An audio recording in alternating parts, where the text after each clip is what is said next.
स्वातंत्र्य दिनाच्या पार्श्वभूमीवर देशभक्तीचा उत्साह आणि राष्ट्रप्रेमाची भावना जागविण्यासाठी मालवण शहरातील प्रसिद्ध अनंत शिवाजी देसाई टोपीवाला हायस्कूलच्या वतीने शहरात भव्य तिरंगा रॅली काढण्यात आली।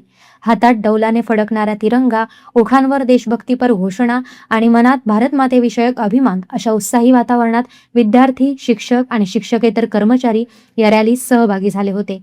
रॅलीच्या माध्यमातून हर घर तिरंगा, देश प्रथम आणि राष्ट्रध्वजाचा सन्मान यांचा संदेश नागरिकांपर्यंत पोहोचविण्यात आला। मालवण शहरातील प्रमुख मार्गांवरून मार्गक्रमण करणाऱ्या या रॅलीने नागरिकांचं लक्ष वेधून घेतलं। विद्यार्थ्यांच्या शिस्तबद्ध संचलनातून राष्ट्रप्रेम, एकता आणि सामाजिक बांधिलकीचं दर्शन घडलं।